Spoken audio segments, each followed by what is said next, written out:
Assalamualaikum warahmatullahi wabarakatuh. Berjumpa lagi di channel Agus Indro. Pada kesempatan kali ini kita akan membahas tentang SKD ya, Seleksi Kompetensi Dasar CPNS. Materi yang akan kita bahas saat ini adalah tentang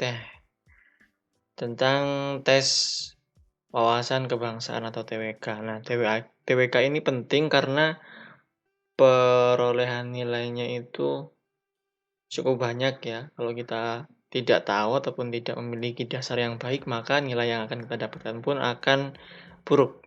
Nah, mari kita bahas beberapa soal pilihan saya terkait TWK yang berkaitan dengan tes yang sudah berlangsung ya. Oke, langsung saja kita mulai. Yang pertama, soalnya adalah penyelenggara yang bersih dan bebas KKN sesuai dengan Undang-Undang Nomor, ini perlu dihafalkan ya, materi-materi tentang undang-undang itu perlu dihafalkan. Nah, berarti penyelenggara yang bersih dan bebas KKN itu sesuai dengan Undang-Undang Nomor berapa? Kita coba lihat bersama, yaitu Undang-Undang Nomor 22 Tahun 1998. Itu soal yang pertama. Oke, selanjutnya tata urutan perundang-undangan yang memegang urutan paling rendah adalah peraturan daerah, peraturan pemerintah, Kepres, UU, Perpu. Nah, ini jelas peraturan daerah ya, karena yang paling bawah. Nah, di sini kita lihat pembahasannya adalah berdasarkan TAP MPR nomor 3, MPR 2000 tentang sumber hukum dan tata urutan peraturan perundang-undangan. Tata urutan peraturan perundang-undangan Republik Indonesia adalah 1. Undang-Undang Dasar 1945, kemudian Ketetapan MPR RI, kemudian yang ketiga adalah undang-undang, yang keempat adalah peraturan pemerintah pengganti undang-undang atau Perpu, yang kelima adalah peraturan pemerintah, yang keenam adalah keputusan presiden, yang ketujuh itu adalah peraturan daerah. Ya, jadi yang paling rendah soalnya tadi adalah peraturan daerah. Jawabannya adalah A. Oke. Selanjutnya, dasar negara Indonesia yaitu Pancasila ditetapkan oleh Panitia 9, BPU PKI, Jepang, PPKI, KNIP. Nah, jawabannya adalah BPU PKI.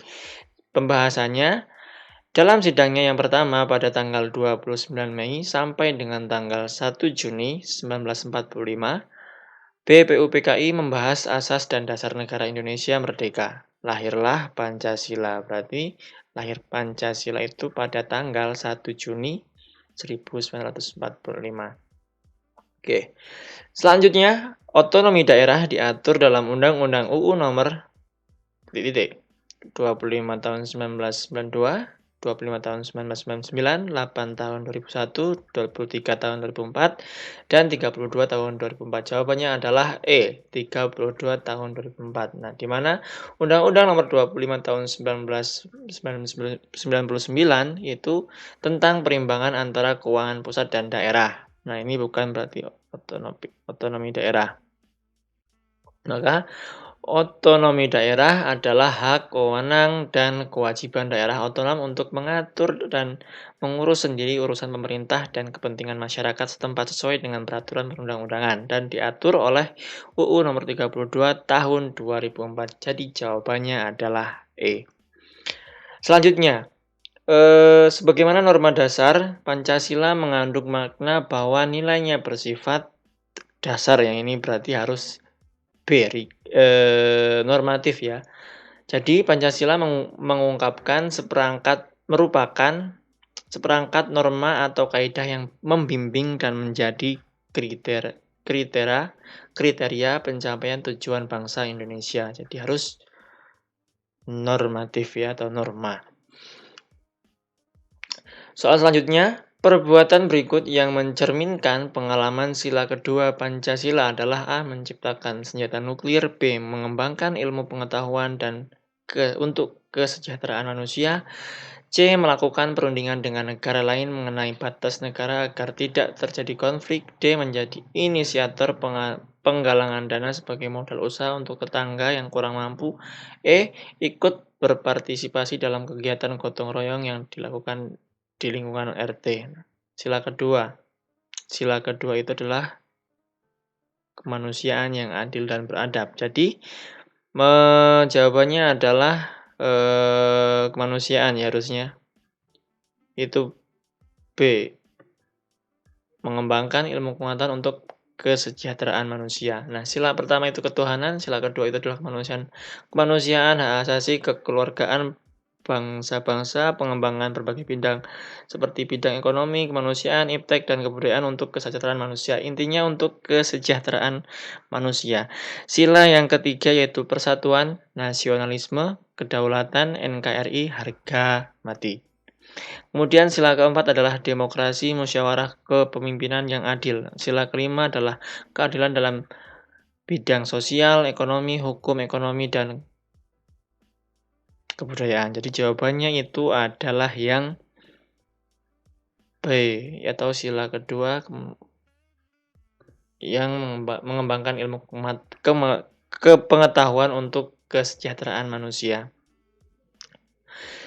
Selanjutnya soal terkait Pancasila lagi, konsepsi Pancasila tentang hubungan antara manusia dan masyarakat adalah terciptanya keselarasan, keserasian, dan keseimbangan yang berarti mengutamakan kepentingan umum dan mendahulukan kepentingan pribadi dan golongan, melepaskan diri dari kepentingan umum dan meletakkan kepentingan pribadi sebagai yang pertama. Ini jelas salah ya. C. Memperlakukan dengan sama antara kepentingan umum dan kepentingan pribadi. Ini tidak boleh juga, harusnya kepentingan umum terlebih dahulu. Kemudian yang D, meletakkan kepentingan umum di atas kepentingan pribadi dan golongan. Nah, ini yang benar.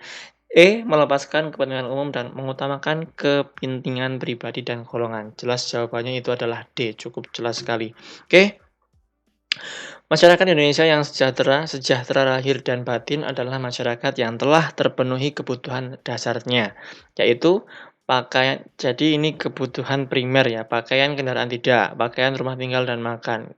Ini ya, rumah tinggal, makan, dan kendaraan ini tidak, rumah tinggal, alat komunikasi ini tidak, kebun. Nah, jawabannya adalah B. Ini sangat-sangat jelas ya.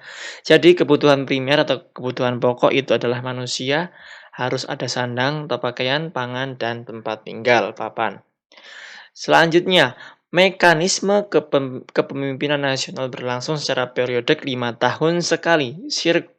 Sirkulasi ini didasarkan pada UUD 1945, bab 3 pasal 4 ayat 1, bab 4 pasal 16 ayat 2, bab 1 pasal 1 ayat 2, bab 4 pasal 16, bab 2 pasal 2 ayat 2. Jawabannya itu adalah bab 4 pasal 16 ayat 2. Yaitu jawabannya B. Undang-Undang 1945 menjelaskan tentang mekanisme kepemimpinan nasional berlangsung secara periodik 5 tahun sekali. Jadi jawabannya adalah bab 4 pasal 16 ayat 2 Undang-Undang 1945. Selanjutnya di bawah ini adalah contoh negara yang terbentuk dari occupied, yaitu jawabannya adalah Liberia. Kita lihat pembahasannya. Penaklukan atau occupied merupakan terbentuknya negara pada daerah atau wilayah kosong yang dikuasai. Hal ini terjadi pada Liberia yang diambil alih oleh para bekas budak negro orang Amerika yang selanjutnya Liberia dimerdekakan tahun 1847. Soal selanjutnya, bentuk negara Indonesia sebagai NKRI diatur pada pasal ... Undang-Undang Dasar 1945. Pasal 1 ayat 1, pasal 1 ayat 2, pasal 1 ayat 3, pasal 2 ayat 1, pasal 2 ayat 2. Jawabannya cukup jelas, harus A. Pasal 1 ayat 1. Sesuai prediksi saya juga. Suatu organisasi kekuasaan yang memiliki kedaulatan disebut pemerintah. Jelas ini ya, jawabannya Pemerintah adalah organisasi yang memiliki kekuasaan untuk membuat dan menerapkan hukum serta undang-undang di wilayah tertentu. Ada beberapa definisi mengenai sistem pemerintahan, sama halnya terdapat bermacam-macam jenis pemerintahan di dunia. Bukan kerajaan, bukan negara. Nah, ini di bawah pemerintah itu juga termasuk kerajaan itu termasuk pemerintahan ya. Negara, kekuasaan, dan lain sebagainya itu tidak termasuk dalam kekuasaannya. Jadi yang paling tepat adalah pemerintah. Selanjutnya, terbentuknya negara melalui adanya kelebihan dan dominasi seorang atas orang lain. Pemahaman ini merupakan intisari dari teori perjanjian, teori pemerintahan, teori politis, teori yuridis, dan teori kekuasaan. Adanya kelebihan dan dominasi seseorang, berarti ini kekuasaan sepertinya ya, ternyata benar.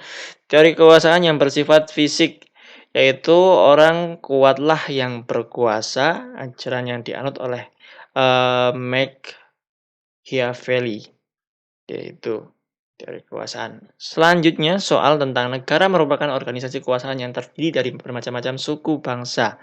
Oleh karena itu, harus memberikan pelayanan terbaik, memperhatikan kesempatan berusaha, memajukan kesejahteraan umum, mengutamakan pembangunan ekonomi, melestarikan kehidupan setiap suku. Sepertinya E ya. Jawabannya cukup jelas juga E. Oke. Sekian pembahasan kita tentang materi SKB, terutama ini terkait TWK ya, tes wawasan kebangsaan. Masih ada lagi materi-materi yang lain, semoga nanti saya bisa lebih konsisten untuk membahas soal-soal terkait TWK. Nah, apabila ada pertanyaan ataupun ada hal-hal yang bisa dijadikan bahan untuk video kita selanjutnya, silakan dituliskan di kolom komentar. Saya ucapkan terima kasih yang sudah menonton dan saya Rio. Wassalamualaikum warahmatullahi wabarakatuh.